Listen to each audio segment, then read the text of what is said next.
आज की वीडियो में हम हेयर ट्रांसप्लांट की उस टेक्निक का रिजल्ट और उस टेक्निक के कॉस्टिंग के बारे में बात करने वाले हैं जिस टेक्निक को जाना जाता है एक परफेक्ट हेयर लाइन और डेंसिटी के लिए। जब भी हम हेयर ट्रांसप्लांट करवाने का प्लान करते हैं तो सबसे पहले दिमाग में हमारे ये बात आती है कि अगर मैं अपना खुद का हेयर ट्रांसप्लांट करवाता हूं तो मेरा हेयर ट्रांसप्लांट में खर्चा कितना आएगा और मुझे किस टेक्निक से ट्रांसप्लांट करवाना चाहिए, क्योंकि आप सभी को पता है आज की डेट में इंडिया में हेयर ट्रांसप्लांट की बहुत सारी टेक्निक्स आ चुकी हैं और हर टेक्निक का अलग अलग खर्चा होता है। राइट, पहले बातें बहुत सिंपल थी, दो ही टेक्निक हुआ करती थी। Number 1 FUE hair transplant, number 2 FUT transplant. तो कंफ्यूजन ज्यादा नहीं हुआ करती थी टेक्निक्स को लेके भी और कॉस्ट को लेके भी। लेकिन अगर मैं आज 2026 की बात करूं तो इंडिया में इतनी ज्यादा टेक्निक्स अवेलेबल है और हर टेक्निक का अलग अलग खर्चा है। इस चीज को देख के हम लोग काफी ज्यादा कंफ्यूज होने लगते हैं और हमारा आधा टाइम कंफ्यूजन में निकल जाता है कि अगर मैं ट्रांसप्लांट करवाता हूं तो मुझे किस टेक्निक से ट्रांसप्लांट करवाना चाहिए। आज की वीडियो में बात करने वाले एक ऐसी टेक्निक के बारे में जिस टेक्निक को 2025 में सबसे ज्यादा सक्सेसफुल टेक्निक माना गया था हेयर ट्रांसप्लांट की, एंड 2026 में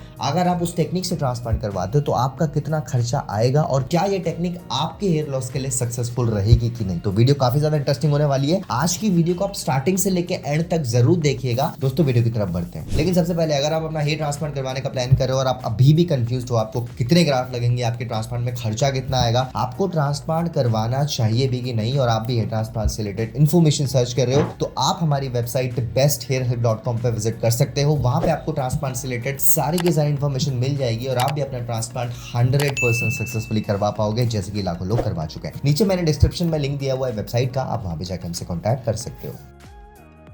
तो गाइस आज की वीडियो में हम जिस टेक्निक के बारे में बात करने वाले हैं उस टेक्निक को इंटरलॉकिंग टेक्निक बोला जाता है। और आज की वीडियो में इंटरलॉकिंग टेक्निक को समझने के लिए हम हमारे एक सब्सक्राइबर की जर्नी को भी देखेंगे जिन्होंने आज से लगभग 6 महीने पहले अपना ट्रांसप्लांट करवाया था सेम इंटरलॉकिंग टेक्निक से। और अगर हम इनके ग्रेड ऑफ बॉल्डनेस की बात करें, अगर हम ट्रांसप्लांट से पहले की कंडीशन की बात करें तो आप देख सकते हैं इनका फ्रंटल हेयर लॉस हुआ था, फ्रंटल हेयर लाइन रिसीड हुई थी, राइट, मिड स्कैल्प में थिनिंग नहीं थी, इनका मोस्टली क्राउन में हेयर लॉस बहुत ज्यादा हो चुका था। राइट, अब आप लोगों ने काफी वीडियोस में कमेंट किया था कि सर आप क्राउन का हेयर ट्रांसप्लांट का रिजल्ट भी दिखाइए, क्योंकि अगर हमारे क्राउन में बॉल्डनेस है तो क्या उसमें हेयर ट्रांसप्लांट सक्सेसफुल होता है, अगर सक्सेसफुल होता है तो हम कितना % रिजल्ट एक्सपेक्ट कर सकते हैं। राइट, वैसे तो हमने काफी केस स्टडीज में दिखाए थे जिनमें क्राउन का रिजल्ट भी आप लोगों को शो किया था, बट फिर भी इन सब्सक्राइबर का भी क्राउन में हेयर ट्रांसप्लांट हुआ था। और आज देखने वाले हैं कि अगर क्राउन में हम ट्रांसप्लांट करवाते हैं तो क्या इंटरलॉकिंग टेक्निक क्राउन में भी सक्सेसफुल होती है जैसे कि फ्रंटल हेयर लाइन में। अब बेसिकली राजस्थान से थे और क्योंकि ये यंग थे तो इनको एक नेचुरल हेयर लाइन भी चाहिए थी एंड इनको अपना क्राउन भी कवर करवाना था। अब देखिए अगर मैं बात करूं इनके डोनर एरिया की तो इनका डोनर एक अच्छा डोनर एरिया था। राइट, बहुत ज्यादा अच्छा नहीं था लेकिन इनका डोनर एक अच्छा डोनर एरिया था। राइट, सो फाइनली इन्होंने जयपुर के एक बहुत अच्छे क्लिनिक से अपना हेयर ट्रांसप्लांट करवाया और आप देख सकते हैं काफी अच्छी तरीके से ट्रांसप्लांट हुआ। इनका ट्रांसप्लांट इंटरलॉकिंग टेक्निक से हुआ अगर मैं आपको बताऊं। और अगर हम ट्रांसप्लांट के बाद की फोटोज देखें तो आप देख सकते हैं इनकी फ्रंटल हेयर लाइन बनाई गई, इनके मिड स्कैल्प में भी ग्राफ्ट लगाए गए and most importantly mid scalp से लेके पीछे क्राउन तक इनका पूरा का पूरा हेयर ट्रांसप्लांट हुआ। राइट, अब अगर आप ध्यान दो इनकी फ्रंटल हेयर लाइन में अगर आप ध्यान दे तो आप देख सकते हैं ग्राफ्ट को ज्यादा क्लोजली पैक किया गया है।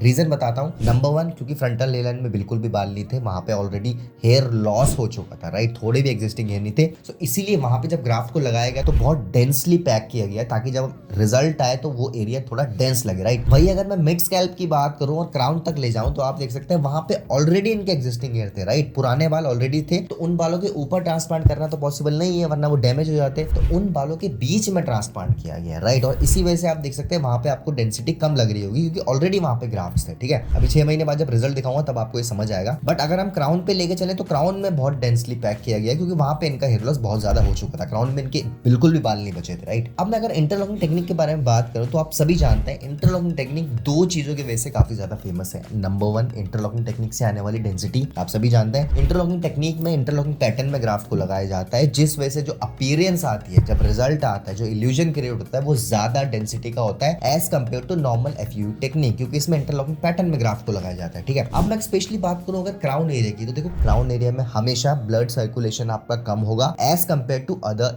एरियाज। आपके बाकी का जो एरिया है ना फ्रंट का, मिड स्कैल्प का, उससे कम ही होगा आपके क्राउन के एरिया में, जिस वजह से क्या होता है कि जब आप अपना हेयर ट्रांसप्लांट करवाते हो तो क्योंकि वहां पे ब्लड सर्कुलेशन कम होता है तो आपका रिजल्ट उतना फास्ट नहीं आ पाता जितना फास्ट आपका फ्रंट एरिया में या मिड स्कैल्प में आता है। राइट, अब ब्लड सर्कुलेशन कम है तो इसका मतलब ये भी नहीं है कि रिजल्ट ही नहीं आएगा। आएगा, रिजल्ट आपका डेफिनेटली आता है, बट उतना ज्यादा फास्ट नहीं आ पाता जितना ज्यादा फास्ट आपका फ्रंटल एरिया में या फिर मिड स्कैल्प में आता है। ठीक है, अब देखो नॉर्मल एफयू टेक्निक में जो स्लिट्स बनाए जाते हैं वो नॉर्मल ब्लेड से बनाए जाते हैं, जैसे कि मैंने आपको बताया। आप क्राउन एरिया में जब नॉर्मल ब्लेड से स्लिट्स बनाए जाते हैं तो चांसेस थोड़े कम हो जाते हैं कि आपका रिजल्ट क्राउन एरिया में अच्छा है। मिड स्कैल्प और फ्रंटल एरिया में तो आपका रिजल्ट आएगा एफयू टेक्निक से, नो डाउट, क्योंकि स्लिट्स का एंगुलेशन डायरेक्शन सही नहीं भी बनाया तो फिर भी आपके बाल तो एटलीस्ट ग्रो करेगा ना, और नेचुरल लगे वो अलग बात है, लेकिन ग्रो करता है। बट क्राउन की मैं बात करूं तो क्राउन में चांसेस कम हो जाते हैं अगर आपके स्लिट्स अच्छे से नहीं बने। अब क्योंकि इंटरलॉकिंग टेक्निक में सफायर ब्लेड्स का यूज होता है, तो सफायर ब्लेड्स आप सभी जानते हैं, sapphire blades are known for better angulation, better direction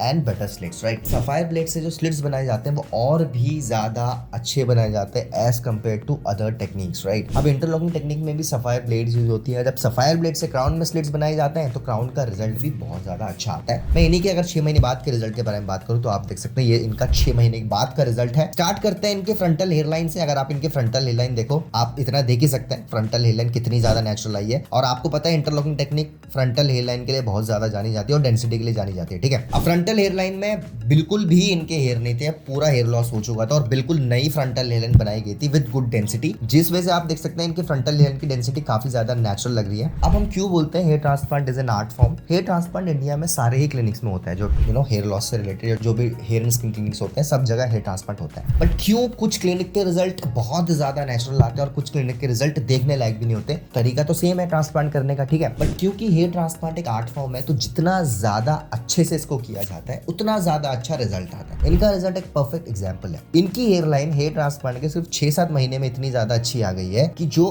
दुनिया के, मैं तो इंडिया की बात नहीं करता हूँ, दुनिया के मोस्ट एक्सपेंसिव क्लिनिक्स भी ऐसी हेयरलाइन नहीं दे पाते, वो भी 6-7 महीने में। It's not about the density, ये बात हो रही है हेयरलाइन कितनी ज्यादा नेचुरल है। आप देख सकते हैं हेयरलाइन में एक तो सिंगल हेयर फॉलिकल लगाए गए थे, सेकेंडली इंटरलॉकिंग टेक्निक में जो ग्राफ्ट का प्लेसमेंट और रेगुलेशन होता है ना, आप देख सकते हैं ये फाइनल आउटकम है। ये एक परफेक्ट एग्जाम्पल है इंटरलॉकिंग टेक्निक का कि अगर आपकी इंटरलॉकिंग टेक्निक से फ्रंटल हेयर ट्रांसप्लांट हुआ है, आपकी फ्रंटल हेयर अच्छी तरीके से बनाई गई है, सफायर ब्लेड से बनाई गई है, तो ऐसा कुछ रिजल्ट आता है, राइट। अब मैं अगर क्राउन एरिया की तरफ जाऊं तो आप ये देख सकते हैं क्राउन एरिया का रिजल्ट बहुत ही अच्छा रिजल्ट है। क्राउन एरिया में क्राउन एरिया ऑलमोस्ट इनका पूरा का पूरा कवर हो चुका है। और जनरली मैं आपको बताता हूँ क्राउन एरिया में ऐसा रिजल्ट आता नहीं, वो भी सिर्फ 6-7 महीने में ऐसा रिजल्ट नहीं आता। क्राउन एरिया में रिजल्ट आने में टाइम लगता है, कम से कम 8 महीने से 1 साल तक, राइट। बट क्योंकि ये बॉडी टू बॉडी भी डिपेंड करते हैं तो आप देख सकते हैं सिर्फ 6 महीने में इनका क्राउन एरिया पूरा का पूरा कवर हो चुका है। अगर हम कंपेरिजन करें तो आप देख सकते हैं आज से 7 महीने पहले इनका क्राउन कैसा था और ट्रांसप्लांट के 7 महीने बाद इनका क्राउन एरिया कैसा हो चुका है। और यही एक ब्यूटी है परफेक्ट हेयर ट्रांसप्लांट सर्जरी की। इंडिया में बहुत सारे क्लिनिक्स ट्रांसप्लांट करते हैं, बहुत कम क्लिनिक्स हैं जो